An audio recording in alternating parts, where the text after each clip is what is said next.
Hello to everyone. I welcome you all on Abhipedia regulatory body platform powered by Abhimanyu IAS. आज के इस session के अंदर हम लोग करेंगे ESIC सीरीज के ऊपर जो जनरल साइंस है उसके ऊपर क्वेश्चंस करेंगे. So I hope you will like this session. And करना सिंपल इतना ही है कि आपने MCQs पढ़ने हैं, MCQs का आंसर देना है और एनालाइज करना है whether you are able to answer these questions और नॉट. इजी, मॉडरेट, टफ तीनों कैटेगरी के क्वेश्चंस मैंने ऐड किए हैं. So I hope you will definitely going to enjoy this session and let's begin with this session. और इसके अलावा मैं आपको बता देना चाहता हूँ दैट कुछ स्टूडेंट्स होते हैं जो क्वेरी करते रहते हैं regarding PDF of this lecture. So PDF lecture की चाहिए तो उसके लिए करना क्या पड़ेगा आपको, इस लेक्चर के ही डिस्क्रिप्शन में जाना है वहाँ पे, और वहाँ पे लिखा होगा to get PDF of this lecture. उस लिंक को क्लिक करना है. वो लिंक है अभिपीडिया का ही लिंक है, अभिपीडिया का लिंक है. और इस अभिपीडिया लिंक के अंदर जब जाते हैं तो आपको वैसे तो डायरेक्टली मिल ही जाएगा वहाँ पे जो लेक्चर सीरीज चल रही है ESIC जनरल साइंस की, वो मिल जाएगी. लेकिन अगर वैसे भी आप जाना चाहते हैं तो अभिपीडिया के थ्रू जा सकते हैं. अभिपीडिया पोर्टल के अंदर जाएंगे, चूज एग्जाम कर देंगे, उसमें देखेंगे रेगुलेटरी बॉडी का एग्जाम है. रेगुलेटरी बॉडी के नीचे जब जाएंगे तो वहां पे लिखा होगा ESIC. ठीक है. सो इस एग्जाम के अंदर जब जाएंगे तो you will get that PDF also, right. और इसके अलावा मैं आपको बता देता हूं कि हमारे NABARD के इंटरव्यूज शुरू हो चुके हैं, तो जल्दी से जल्दी ज्वाइन कर लीजिएगा उन मॉक सेशंस को. ठीक है, चलिए. राइट, अब now let's begin with this question number 1. देखिए, the process of electroplating using the phenomena of electrolysis is primarily based on. अब देखो, ये सवाल जो है पिछली क्लास का ही सेम सवाल है. ये गलती से सवाल आ चुका है, लेकिन कोई बात नहीं, इसमें भी मैं देखना चाहता हूँ कि कितने आंसर्स देते हैं students. The process of electroplating using the phenomena of electrolysis is primarily based on what? Electromagnetic induction, chemical effect of the electric current, heating effect of electric current या magnetic effect of electric current. ज़्यादा time नहीं देंगे, repeated question है तो मैं आपसे expect करूंगा answer दे दीजिएगा इसका, जल्दी से जल्दी आंसर दीजिएगा.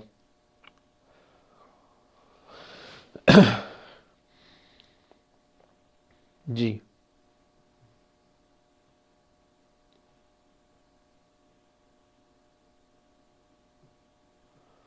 ओके. देखिए, सो यहाँ पे हमारे पास है chemical effect of electric current. Chemical effect of electric current जो है that is the reason behind the phenomena of electroplating, process of electroplating. ठीक है. हीटिंग इफेक्ट क्या होता है करंट का? आपने देखा होगा जो फिलामेंट्स होते हैं बल्ब के, वहाँ वो जलते हैं और वो जलने के बाद क्या होता है, और हीटिंग इफेक्ट आता है, हीटिंग और लाइट इफेक्ट आता है, राइट. सो ये हीटिंग इफेक्ट आ गया. ठीक है. करंट का केमिकल इफेक्ट क्या होता है? जब भी मेटल्स को मेल्ट कर देते हैं और उसके ऊपर कोटिंग कर देते हैं किसी मटेरियल की, जैसे अनदर मटेरियल, जैसे जिंक की कोटिंग, एल्यूमिनियम की कोटिंग कर दी ताकि कोरोजन ना हो, that we call it as chemical effect of electric current. ठीक है. नेक्स्ट सवाल देख लेते हैं. The instrument dash is used for detecting the electric current is what? कौन सा इंस्ट्रूमेंट है जिसका यूज किया जाता है इलेक्ट्रिक करंट को डिटेक्ट करने के लिए? इसमें ऑप्शन है गैल्वेनोमीटर, ट्यूब टेस्टर, एल्टीमीटर या फैथोमीटर.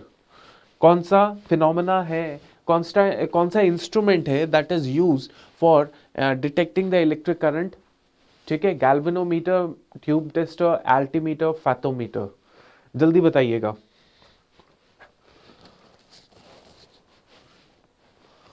हाँ जी.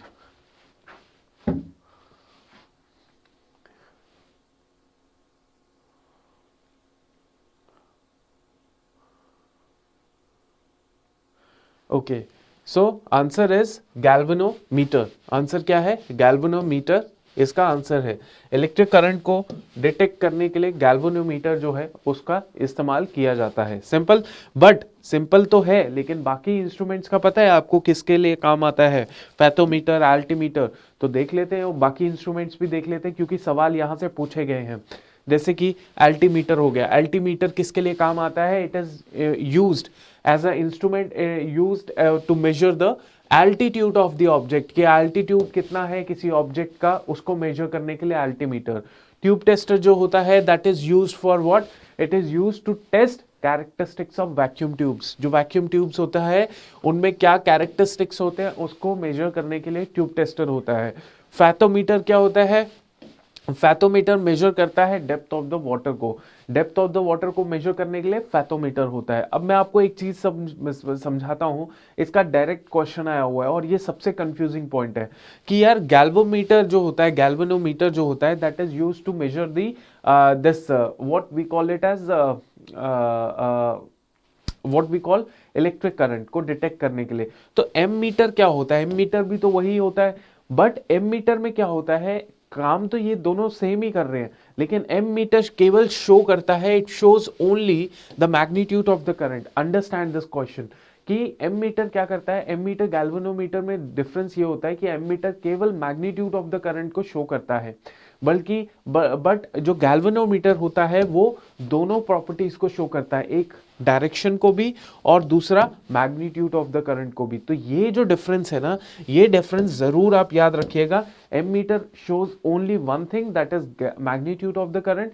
Galvanometer shows both the thing, magnitude and direction of the current. चलिए अब देखिए नेक्स्ट क्वेश्चन क्या है। When a bus starts suddenly the passengers are pushed back. Passengers क्या है? पुश्ड बैक हो जाते हैं, पीछे धके चले जाते हैं। This is an example of which of the following? Newton's first law, second law, third law, या none of Newton's law? Third law, second law, first law? जल्दी आंसर दीजिएगा कि जैसे ही बस स्टार्ट होती है, एकदम से स्टार्ट होती है, तो पैसेंजर जो है थोड़ा सा पीछे जाता है। वो एग्जाम्पल किस चीज का है? कौन सा लॉ उस पैसेंजर के ऊपर अप्लाई होता है? जल्दी बताइएगा, which law is applied on that particular passenger?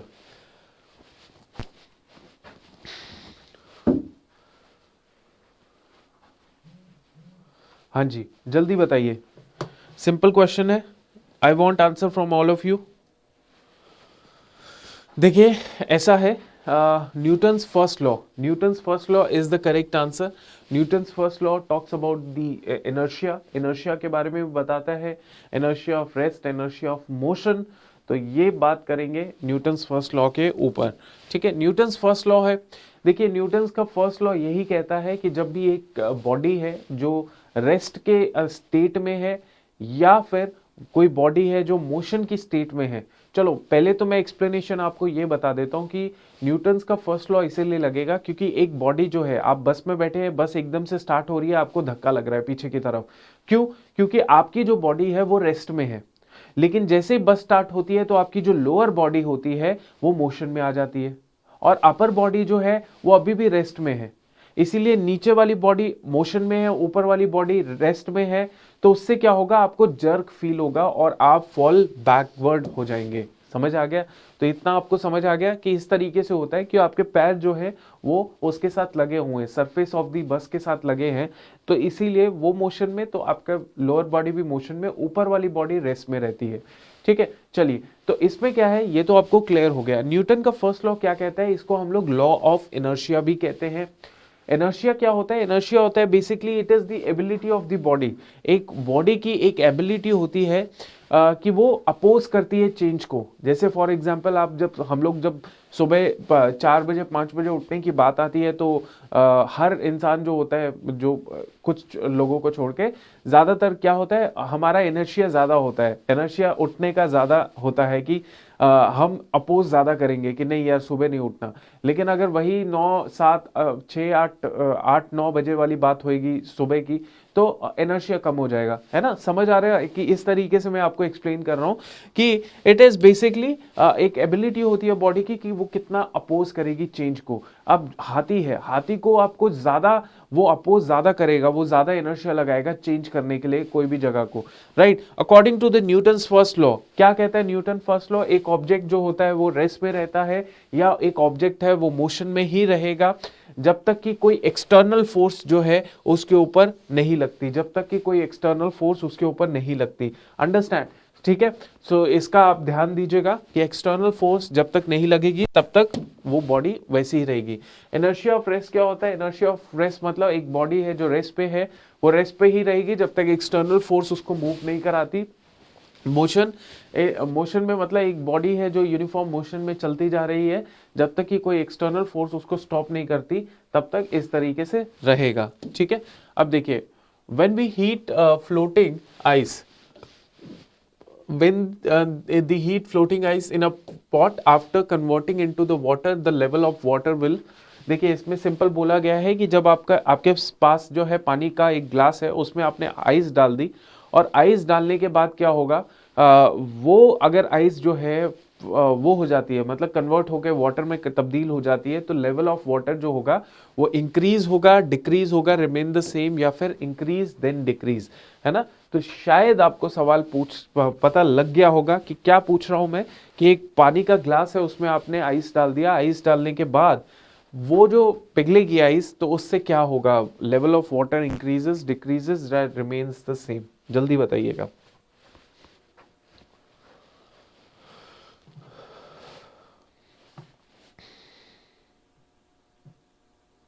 हाँ जी,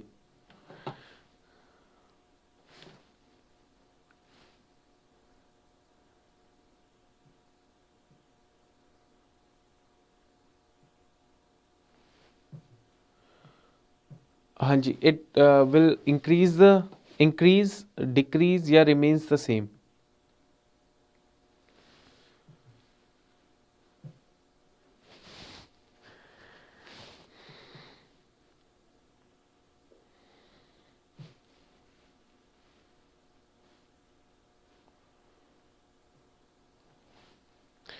सो इट विल इंक्रीज, है ना।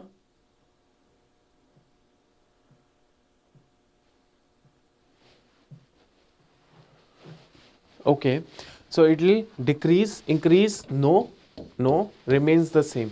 ठीक है, रिमेन्स द सेम।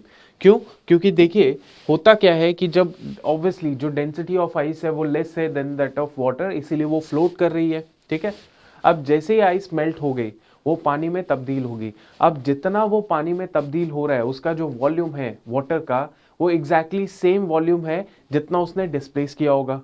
जो आइस जब उसको वाटर के अंदर पोर किया, तो जितना पानी उस आइस ने डिस्प्लेस किया, उतना ही जो आइस का वाटर बनेगा, तो उतना ही उसका वॉल्यूम होगा।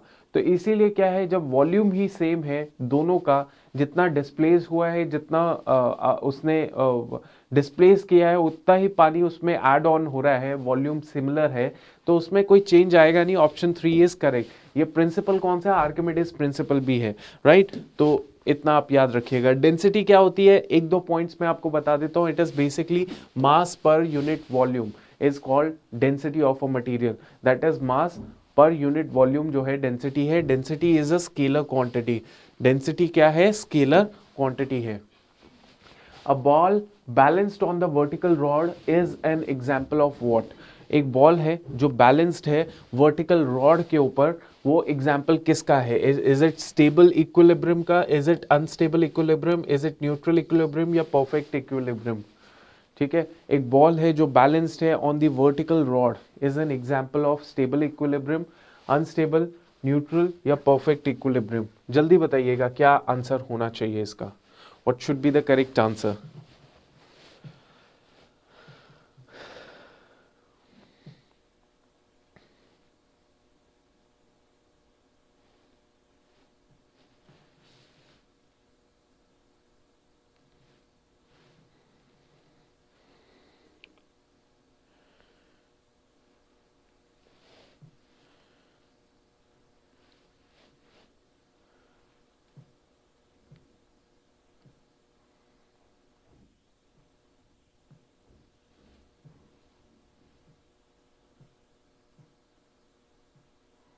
हाँ जी, सो एक बॉल है जो बैलेंस्ड है on the vertical rod is an example of stable equilibrium, unstable equilibrium.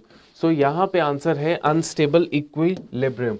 Unstable equilibrium क्यों अनस्टेबल इक्विलिब्रियम में इसको बोला जाएगा? बिकॉज एक बार उस बॉल को हमने उस रॉड में, जो वर्टिकल रॉड है उसके ऊपर लगी हुई है वो बॉल, और उसको थोड़ा सा हिला दिया, डिस्प्लेस कर दिया उसकी पोजीशन से, सो वो जो बॉल होगी वो डिस्प्लेस्ड, जहां पे जो फोर्स होगी वो कहां पे लगेगी, in the direction of displacement, और वो बॉल जो है वो कभी भी अपनी ओरिजिनल पोजीशन में नहीं आ पाएगी। इसीलिए कहा जाता है कि वो जो बॉल होगी जो वर्टिकल रॉड पे लगी है, that is in the unstable equilibrium, क्योंकि वो बॉल को एक बार डिस्प्लेस कर दिया, वो कभी भी दोबारा से will never come back to its origin, या ओरिजिन जो जहां से शुरू हुआ है ओरिजिनल पोजीशन, वहां पे वो नहीं आएगी। ठीक है, सो पोटेंशियल एनर्जी जो होती है बॉल की is maximum at this point. Potential energy जो है बॉल की वो मैक्सिमम है इस पॉइंट पे। Next is if a uranium 238 nucleus split into two identical parts. Uranium 238 nucleus जो है वो स्प्लिट हो जाता है दो आइडेंटिकल पार्ट्स में। The two nuclei so produce will be what, is it radio active, stable, isotope या आइसोबार। ठीक है, if uranium 238 nucleus split into two identical parts, the two nuclei so produced will be radioactive, stable, isotope, isobar। जल्दी बताइएगा।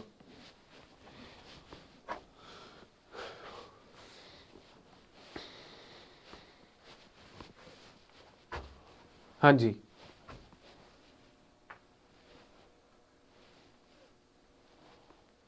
हाँ, सो इसमें क्या है, will be produce, so will produce, देखिए अब स्प्लिटिंग हो रही है दो आइडेंटिकल पार्ट्स में, जो दो न्यूक्लियाई होंगे जो प्रोड्यूस होंगे विल बी स्टेबल होंगे, they will be stable, right, they will be stable, right. So होता क्या है, रेडियो एक्टिव जो न्यूक्लियस होते हैं they consist of unstable proton and neutron.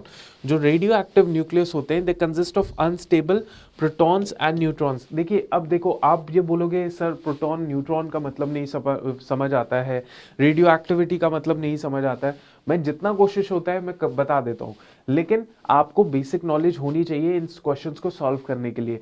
और इसके अलावा आप सेल्फ स्टडी तो कर रहे हो, ये जो है आपकी प्रिपरेशन को सप्लीमेंट करेगा, आपको मेक श्योर करेगा कि हाँ आप जो प्रिपरेशन कर रहे हो उसकी वैल्यू हो रही है, सही चल रहे हो कि नहीं चल रहे। और थर्ड चीज जो करेगा दैट वुड बी आपको मोटिवेशन भी देगा। तो यहां पे मैं एक तरीके से उतना बताता हूं जितना क्वेश्चन के हिसाब से आंसरेबल है, रिक्वायर्ड है। ठीक है, जैसे प्रोटॉन एंड न्यूट्रॉन जो है उसकी असेंबली, जो unstable assembly of proton and neutron जो है वो रेडियो एक्टिव न्यूक्लियस कंसिस्ट करता है। ठीक है, जो स्टेबल बन जाता है after emitting alpha beta gamma protons photons. ठीक है, अल्फा बीटा गामा फोटॉन्स। सो क्या होता है, रेडियो एक्टिव जो न्यूक्लियस होता है उसमें प्रोटॉन एंड न्यूट्रॉन होता है जो स्टेबल बन जाते हैं जब वो इमिट कर रहे होते हैं अल्फा बीटा गामा फोटॉन्स। ठीक है, सो इसमें क्या है, ये जो अनस्टेबल एटॉमिक न्यूक्लियस होता है, अनस्टेबल एटॉमिक न्यूक्लियस होता है, ये एनर्जी लूज करता जाता है, एनर्जी लूज करता रहता है, और अल्टीमेटली दे बिकम कैसे एनर्जी लूज करता है, अल्फा बीटा गामा फोटॉन्स को इमिट करके, और दे बिकम स्टेबल देन। ठीक है, विच of the following is not a vector quantity, which of the following is not a vector quantity, बताइएगा। जैसे कि वेट हो गया, न्यूक्लियस स्पिन हो गया, मोमेंटम हो गया, पोटेंशियल एनर्जी हो गया। ठीक है, वेट हो गया, न्यूक्लियस स्पिन हो गया, मोमेंटम एंड पोटेंशियल एनर्जी। मैं आपको बताना चाहता हूँ this is one of the most important question. ऐसा क्वेश्चन आपको लगेगा कि सिंपल है यार, वेक्टर ही तो पूछा है, स्केलर वेक्टर ये याद तो हो जाते हैं, लेकिन जब सवाल में ऑप्शंस आते हैं तब डाउट हो जाता है। अब देखता हूँ कितने आंसर्स देते हैं स्टूडेंट्स, जल्दी आंसर्स दीजिएगा। हाँ जी,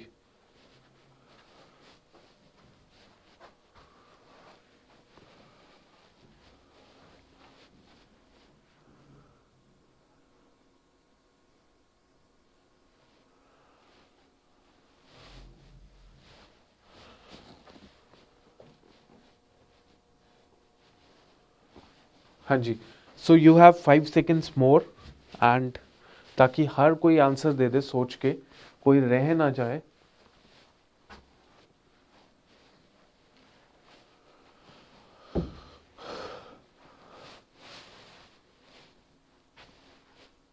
हाँ जी, so weight is scalar quantity, rest, nucleus, spin, momentum, energy, these are vector quantity. ठीक है, स्केलर क्वांटिटी वेट है, और वेट को पता करना कि वेट स्केलर है वेक्टर है, ये तो बहुत आसान था ठीक है। बट कोई बच्चा ये सोचे यार न्यूक्लियर स्पिन के बारे में पढ़ना है, मोमेंटम, पोटेंशियल एनर्जी, इन तीनों के बारे में अब मैं पढ़ना शुरू कर दूं, नहीं, वो सही अप्रोच नहीं है। आप पहले बेसिक्स चीज कवर कीजिए। Weight is a scalar quantity. देखिए अब एक एक के बात करेंगे। जैसे एनर्जी है ना, एनर्जी जो होती है वो क्या है, sorry, weight is not a scalar quantity, it is energy, sorry मैं गलती से पढ़ गया। Weight is not a scalar quantity, it is the energy that is a scalar quantity. ठीक है, थोड़ा सा इसको आप ध्यान से देख लीजिएगा। Energy is a scalar quantity, ठीक है, energy is a scalar quantity, क्योंकि एनर्जी जो होती है, चाहे पोटेंशियल एनर्जी है, काइनेटिक एनर्जी है, it is a quantity that has only magnitude. क्या है इसके पास, सिर्फ मैग्नीट्यूड है, it does not require any direction. ठीक है, so it is a scalar quantity, not a vector quantity. Weight के एनर्जी की बात कर रहा हूं, पोटेंशियल एनर्जी की बात कर रहा हूं। ठीक है, सो यहां पे आंसर क्या आ जाएगा, डी ऑप्शन आ जाएगा। वेट की बात करते हैं तो वेट ऑफ अ बॉडी जो होती है वो जितनी ज्यादा वेट उतना ज्यादा ग्रेविटेशनल फोर्स की बात होती है। सो फोर्स जो है रिक्वायर्स मैग्नीट्यूड एंड डायरेक्शन दोनों चाहिए होती है। ठीक है, सो वेट क्या है, एक वेक्टर क्वांटिटी है। वेट क्या है, एक वेक्टर क्वांटिटी है। मोमेंटम की बात करते हैं, मोमेंटम क्या है, it is also a vector quantity. ठीक है, मोमेंटम क्या है, इसको भी चाहिए मैग्नीट्यूड और डायरेक्शन। इसके अलावा केमिस्ट्री में अगर न्यूक्लियर स्पिन की बात करते हैं of electron has two directions, clockwise and anti clockwise, so it also be a vector quantity. Understand? So आप ये चीज ध्यान से पढ़िएगा। तो energy is quantity has only magnitude, does not have this. So यहां पे आंसर क्या आना चाहिए, इट इज पोटेंशियल एनर्जी। ठीक है, चलो नेक्स्ट हम लोग बात करते हैं which of the following metals will exhibit a, एक minute, which of the following metals will exhibit a photoelectric effect most easily। ठीक है, फोटो इलेक्ट्रिक इफेक्ट जो होता है मोस्ट इजीली कौन एग्जिबिट करता है, जल्दी बताइएगा। Is it sodium, lithium, magnesium and caesium? Sodium, lithium, magnesium या caesium and caesium?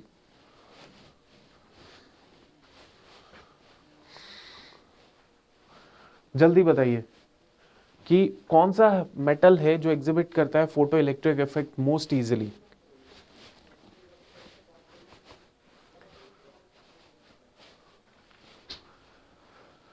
Sodium, lithium, magnesium and caesium. आपके पास 5 सेकेंड्स और हैं, जल्दी आंसर दीजिएगा।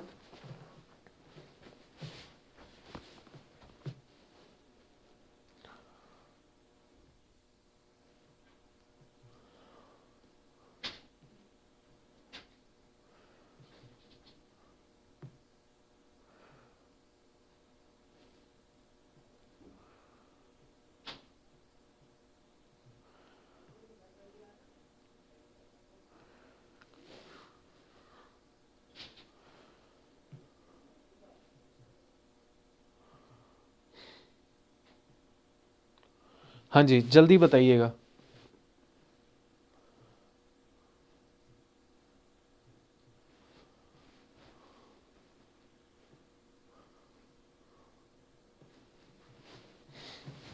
Yes, so it is caesium. It is what, it is caesium, right. क्यों? क्योंकि देखिए फोटो इलेक्ट्रिक इफेक्ट क्या होता है, फोटो इलेक्ट्रिक इफेक्ट होता है जब भी किसी मेटल सरफेस के ऊपर, ये मेटल सरफेस है, इस मेटल सरफेस के ऊपर एक लाइट की रे पड़ेगी जिसकी एक सफिशिएंट स्मॉल वेवलेंथ होगी। जब इसके ऊपर पड़ेगी तो क्या होगा, इस मेटल के अंदर जो इलेक्ट्रॉन्स है, ठीक है, जो इलेक्ट्रॉन्स होंगे वो जल्दी से जल्दी इमिट होना शुरू हो जाएंगे इस सरफेस से। सो इलेक्ट्रॉनिक इमिशन की प्रॉपर्टी आपको देखने को मिलती है और इस फिनोमेना को हम लोग कहते हैं फोटो इलेक्ट्रिक इफेक्ट। फोटो मतलब लाइट, और फोटो, इस लाइट से इलेक्ट्रिक इफेक्ट देखने को मिलता है। जैसे आपने देखा होगा सोलर सेल्स, क्या कहते हैं उनको, सोलर सेल्स। वो जो सोलर सेल्स होते हैं वो क्या होते हैं, उनके ऊपर लाइट पड़ती है और वो इलेक्ट्रॉन इमिशन करते हैं और जिससे एनर्जी जो है, इलेक्ट्रिक एनर्जी जो है वो जनरेट होती है, right. So photo electric sales effect तो ये हो गया। अब देखिए सोडियम, लिथियम, मैग्नीशियम, ये तीनों के तीनों इलेक्ट्रो पॉजिटिव होते हैं, मतलब ये इनके ऊपर लाइट गिरेगी तो ये इलेक्ट्रॉन्स जो है इमिट करेंगे और इलेक्ट्रिसिटी प्रोड्यूस होगी। But and they also loose electrons, है ना, ये लूज करते हैं इलेक्ट्रॉन, इमिट करते हैं इलेक्ट्रॉन बहुत आसानी से। बट इनकी जो रिएक्टिविटी होती है वो सिसेनियम से बहुत कम होती है, मतलब ये करेंगे लेकिन सिसेनियम के हिसाब, सिसेनियम के कंपैरेटिवली कम करेंगे। सिसेनियम जो होता है वो मोस्ट इलेक्ट्रोपॉजिटिव एलिमेंट होता है। क्या होता है, मोस्ट इलेक्ट्रोपॉजिटिव एलिमेंट होता है इन सभी में से, जिसकी मिनिमम आयनाइजेशन एनर्जी होती है और maximum capacity to lose electron, और जिसकी सबसे ज्यादा मैक्सिमम कैपेसिटी होगी उतना ज्यादा जो होगा फायदा होगा। ठीक है, नेक्स्ट क्वेश्चन देखते हैं। Dash are used by dentist to see an enlarge image of the teeth. क्या यूज किया जाता है डेंटिस्ट के through to see the large image of the teeth? That is concave mirror, convex mirror, bifocal and plane mirror. इसका answer दीजिएगा, basic fundamental है, fundamental question है, जल्दी आंसर दीजिए। हाँ जी, जल्दी आंसर दीजिएगा। Concave, convex, bifocal, plane mirror.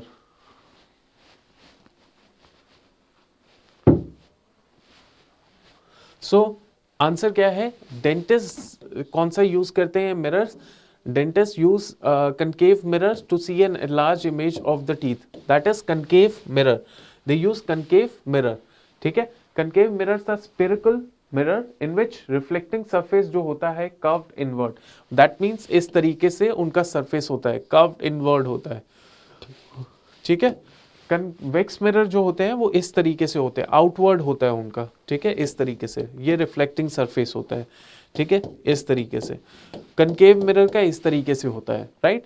सो कनकेव मिरर जो होते हैं वो वर्चुअल और रियल इमेज डिपेंडिंग ऑन की पोजीशन क्या है ऑब्जेक्ट की, उस हिसाब से बनाते हैं और डेंटिस्ट यूज करते हैं कनकेव मिरर्स का। बट एक चीज और याद रखिए कि कनकेव मिरर की और कौन कौन सी इंपॉर्टेंट एप्लीकेशंस होती हैं, जैसे they are used in torches, torches में इनको यूज किया जाता है, सोलर कुकर्स में यूज किया जाता है, सर्च लाइट्स में यूज किया जाता है। ठीक है, ताकि एक पावर बीम ऑफ लाइट जो है वो निकले, उसको निकालने के लिए कनकेव मिरर का यूज किया जाता है। शेविंग मिरर्स में भी यूज किया जाता है larger image of the face देखने के लिए। ठीक है, ओके। नाउ नेक्स्ट हम लोग बात करते हैं कन्वेक्स मिरर की। कन्वेक्स मिरर जो मैंने आपको बता दिया, जिनका रिफ्लेक्टिंग सरफेस, ये रिफ्लेक्टिंग सरफेस है, वो कैसा होता है? आउटवर्ड होता है। ठीक है, इंपॉर्टेंट कहाँ पे यूज होता है इसका convex mirror? Used as a rear view mirrors in vehicles and security purposes के लिए भी इसको यूज किया जाता है। ठीक है, इसके अलावा ये सबसे इंपॉर्टेंट एप्लीकेशन है किसकी? प्लेन मिरर्स की, that they are used in periscope and kaleidoscopes. ठीक है, तो ये यहाँ पे यूज किया जाता है। Next is, if the potential difference and the current through a current circuit are doubled, then the resistance of the circuit is what? ठीक है, अगर पोटेंशियल डिफरेंस जो है, if the potential difference and current through a circuit are doubled, then the resistance of the circuit are increases, goes to zero, remains the zero, same and decreases। जल्दी answer बताइएगा कि potential difference जो है वो इस तरीके से हो तो क्या होना चाहिए?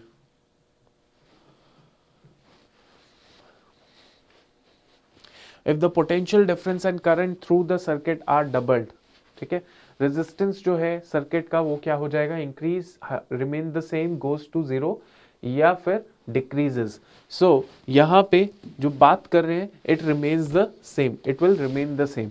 अगर अगर पोटेंशियल डिफरेंस और करंट जो है सर्किट के थ्रू उनको डबल कर दिया जाए, ठीक है, तो रेजिस्टेंस जो होगा वो रिमेन द सेम रहेगा, कोई फर्क पड़ेगा नहीं। क्योंकि रेजिस्टेंस जो है वो किसके ऊपर डिपेंडेंट करता है? उन प्रॉपर्टीज पे डिपेंड करता है जो इससे कोई फर्क नहीं पड़ेगा। अगर डबल भी हो जाए या करंट पोटेंशियल डिफरेंस, तब भी फर्क नहीं पड़ेगा। ठीक है, next is, if the electric circuit current becomes half when resistance is, in a electric circuit current जो होता है वो हाफ हो जाता है, becomes half when resistance is removed, doubled, halved, none of these. ठीक है, in an electric circuit current becomes half when resistance is removed, doubled, halved या नन ऑफ दीज?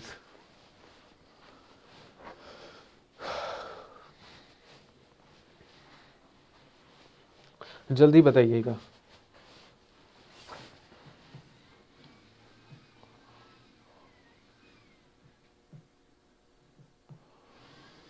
हाँ जी, in an electric circuit current becomes half when resistance is doubled, when resistance is doubled. ठीक है, तो ये सारे हैं। Resistance क्या होता है, ओहम्स लॉ क्या है, पोटेंशियल डिफरेंस, इलेक्ट्रिक करंट, ये मैंने यहाँ पे इंक्लूड कर लिए है ताकि आप जो है जब भी इस पीपीटी को खोलें तो ये जरूर इसको पढ़ लें। ठीक है, चलिए, रेफ्रिजरेटर कौन से प्रिंसिपल पे काम करता है? Refrigerator works on which of the following principle? Is it osmosis, centrifugation, dispersion या फिर एवापोरेशन? जल्दी बताइएगा कि रेफ्रिजरेशन जो है, refrigerators work on which of the following principle? Osmosis, centrifugation, dispersion या एवापोरेशन? जल्दी बताइएगा।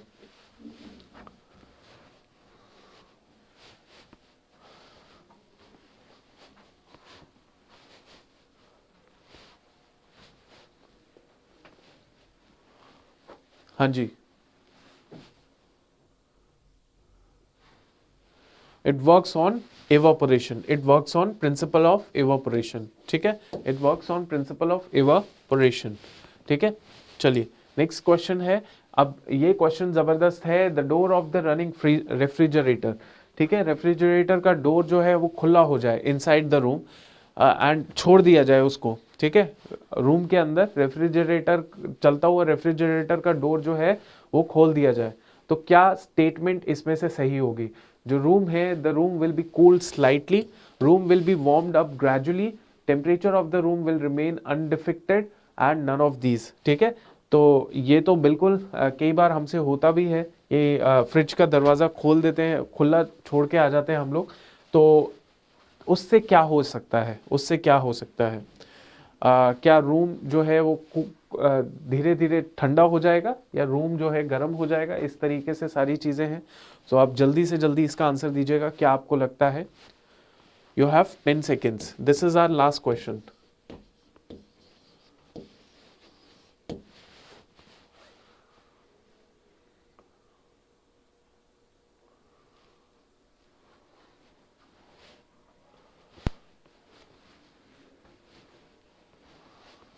हाँ जी, बताइए।